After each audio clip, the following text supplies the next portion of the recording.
आता एक गजर घेत आहे। माणसाच्या जीवनामध्ये सुख दुःख हे येतच असतं आणि हे सुख दुःख प्रभू रामांसारख्या देवांनाही चुकले नाही। तर आपण पाहूया या गजरामध्ये, सुख दुःखाच्या जोडीला नाही चुकले कुणाला, सुख दुःखाच्या जोडीला नाही चुकले कुणाला, राजवैभव सोडून राम निघाले वनाला, राजवैभव सोडून राम निघाले वनाला, राजवैभव सोडून राम निघाले वनाला, सुख दुःखाच्या जोडीला नाही चुकले कोणाला, सुख दुःखाच्या जोडीला नाही चुकले कोणाला, राजवैभव सोडून राम गेला वनाला, राजवैभव सोडून राम गेला वनाला, राजवैभव सोडून राम गेला वनाला। हो हे पहा, मानव जन्माला आल्यानंतर ना जसं मानव कर्म करतो तसं त्याला फळ मिळत असतं। सुख दुःख हे मानवाला आपल्या प्रत्येकाच्या कर्मानुसार मिळत असतं आणि हे सुख दुःखही देवादिकांनाही सुटले नाही। म्हणून म्हणतो, सुखामागे धावता दुःख येईन मागता, दुःख येईन मागता, दुःख येईन मागता, सुखात देवाला विसरता धावा दुःखात करता, धावा दुःखात करता, धावा दुःखात करता। हे पहा, माणूस ज्यावेळी सुखामध्ये असतो त्यावेळी मानवाला देवाची आठवण होत नाही, पण ज्यावेळी मानवाला दुःख होतं त्यावेळी माणूस देवाचा धावा करू लागतो। म्हणून मी काय म्हणतो, अग्नि परीक्षा दिल्या वाचून, अग्नि परीक्षा दिल्या वाचून ना झळाळी सोन्याला, राजवैभव सोडून राम निघाले वनाला, राजवैभव सोडून राम निघाले वनाला, राजवैभव सोडून राम निघाले वनाला,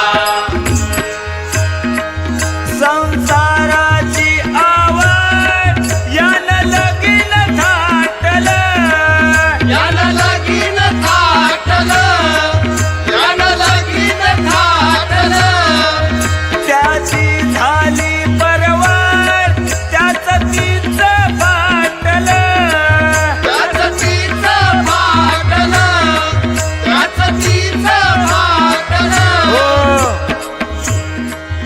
आणि मानव ज्यावेळी जन्माला येतो लहानपण जातं आणि तारुण्य येतं, तारुण्य आल्यानंतर त्याला मग संसाराची आवड निर्माण होते।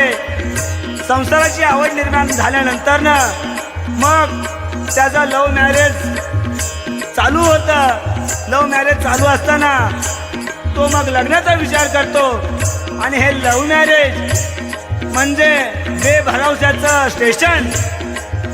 आणि मग त्यांची ज्यावेळी परवड सुरू होते त्यावेळी त्यांचं दोघांचंही फाटतं। म्हणून काय म्हणतो, भाकरीसाठी थोडं सोसा, भाकरीसाठी थोडं सोसा, चटके हाताला,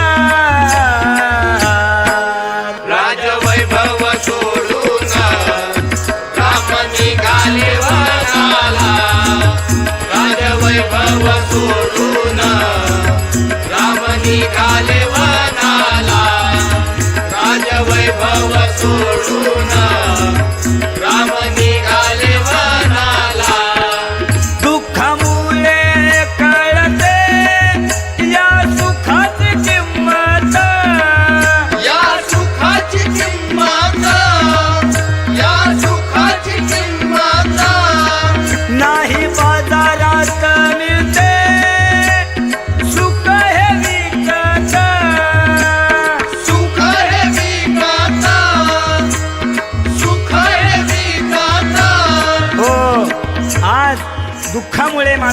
जाते त्या सुखाची काय किंमत असते ती. जसं प्रभू रामाला वनवास झाला आणि भरताला दुःख झालं, एवढं मोठं दुःख झालं, तर 14 वर्ष रामाचा वनवास चालू असताना भरताने प्रभू रामाच्या पादुकांचं दर्शन घेऊन 14 वर्ष राज्यकारभार चालवला. अशी या दुःखाची किंमत फक्त भरताला कळले, नाहीतर आजच्या कलियुगातले भाऊ आपल्या भावाभावामध्ये वैर निर्माण करतात आणि एकमेकाला मारूनही टाकतात. वेळ प्रसंगी एकमेकाचे सख्खे भाऊ पक्के वैरी होतात. म्हणून काय म्हणतो, सुख दुःखात ठेवा, सुख दुःखात ठेवा, स्थिर हो मनाला. राजवैभव सोडून राम निघाले वनाला. राजवैभव सोडून राम निघाले वनाला. राजवैभव सोडून राम निघाले वनाला. आहो काळ्या मार्गाने केली संपत्ती गोळा, केली संपत्ती गोळा, केली संपत्ती गोळा. या चोरट्यांच्या पाया वेडा मुकलस झोपेला. वेड्या मुकलस झोपेला, वेड्या मुकलस झोपेला. हो, आज बघा या कलियुगामध्ये काळ्या मार्गाने पैसा कमवणं हे एक फॅशन झालेले आहे. आज जिकडे तिकडे भ्रष्टाचार, अत्याचार, काळा पैसा ज्याच्याकडे आहे त्याला माहीतच नाही आणि गोरगरिबांना मिळतच नाही. अशी या कलियुगातली ही परिस्थिती. म्हणून काय म्हणतो, दुःखाची या तूच कारण, दुःखाची या तूच कारण, दोष देता का दैवाला. राजवैभव सोडून राम निघाले वनाला. राजवैभव सोडून राम निघाले वनाला. राजवैभव सोडून राम निघाले वनाला. भौतिक सुखामागे जन्म गेला हवाया, जन्म गेला हवाया, जन्म गेला हवाया. चित्त मज लागे नित्य सद्गुरु पाया. नित्य सद्गुरु पाया, नित्य सद्गुरु पाया. हो, हे पहा, आजच्या या तिरंगी सामन्यामध्ये माझ्या जोडीवाल्यांना मी काहीच बोललेलो नाही. एक चान्स देतो त्यांना, इशारा देतो, त्यांनी समजून जावं. नाहीतर तुम्हाला वाटेल कोकरे बुवा काय बोलला नाही म्हणजे कोकरे बुवाला बोलता येत नाही. पण कोकरे बुवा बोलायला लागला तर तुम्हाला बोलता येणार नाही. हा इशारा समजून पुढे चला. म्हणून काय म्हणतो, म्हणे दास लक्ष्मण, म्हणे दास लक्ष्मण, गुरुदास मार्ग दाविला. राजवैभव सोडून राम निघाले वनाला.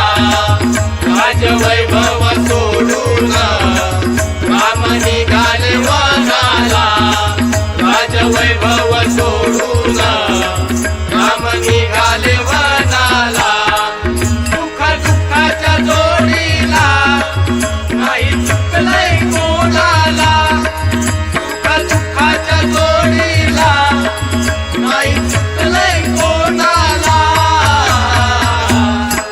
राजवैभव सोडून राम निघाले वनाला. राजवैभव सोडून राम निघाले वनाला. राजवैभव सोडून राम निघाले वनाला. कार्यारंभी सर्व जगी आदि पूजेचा मान, कार्यारंभी सर्व जगी आधी पूजेचा मान गाऊ गुण गान बाप्पा गाऊ गुण गान